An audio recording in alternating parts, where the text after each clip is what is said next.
Hi everybody, it's Lorraine Murray here from Connected Kids and the Teach Children Meditation campaign.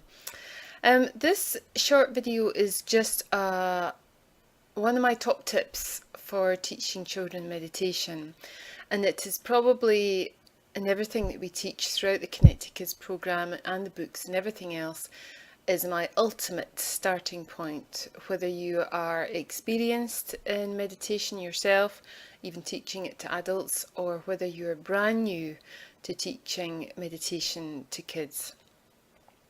And it's based around a quote by Dr. Steve Covey, which is about seek to understand before you're understood. And that really struck home with me after watching an interesting TED Talk on YouTube. And it's because when people want to learn to teach children meditation, if you're already experienced in meditation and you felt the benefits of it, then you, no offense, can become a little bit evangelical about it. And your expectation is that your young people in your life are going to embrace it just as enthusiastically as you have. And nobody likes to be forced to do something that they don't really want to do. And I often talk about this in my course that I teach online and in the UK and Ireland, that, you know, children can't be forced to meditate. They can be forced to sit still with their eyes closed, but that is not meditation. And if that's something that we aim to do, the potential is that we will alienate them from ever wanting to meditate because of that more kind of structured and forced experience. If you are brand new to meditation, then the likelihood is that you can see how stressed your children are, or upset and happy, you know, whatever category you want to use to identify what the issue is. And you've heard that meditation is really great, and you've maybe heard about the success people have had, and you want to teach your kids it, and yet you don't practice it. And often the children around you will be affected by how you feel and your behaviour and your energy. And the best thing you can really start to do is to learn to practice for yourself, or at least learn to practice alongside teaching your children meditation. So both of these scenarios kind of tie into this, you know, seek to understand before you are understood. And that's really the essence of what we do when we're showing people how to teach children meditation. We're trying to help them tune in and pick up the cues from the children that they want to teach meditation to. It isn't a one-way process from me to the child.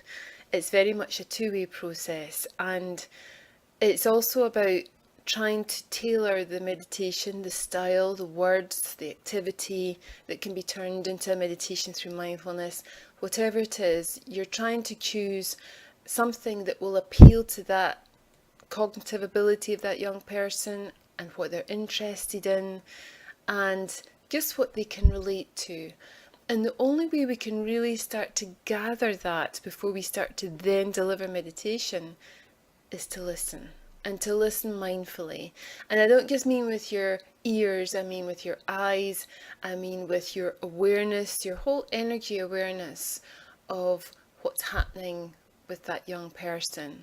And even though we might look at a young person, we think that mentally and emotionally they're more mature, you can often find that just sitting, even sometimes in silence, and being intuitively aware with a young person, you're able to have a sense of perhaps what's troubling them, and you're giving them the space to express it in a way that feels right to them with no pressure.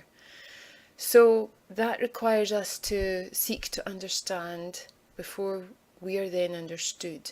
And it also helps us perhaps then relate to that young person, you know, why we are enthusiastic about wanting to teach them meditation, maybe the practical reasons of how it will help them, and putting it into terms that they can relate to and understand, that apply to their life at the level that they are at. You know, so if a child is being bullied, then you can help them understand that what happens in their body and what's happening in their mind perhaps, and how learning meditation just gives them back a little bit more control over all of that and helps them feel happier inside.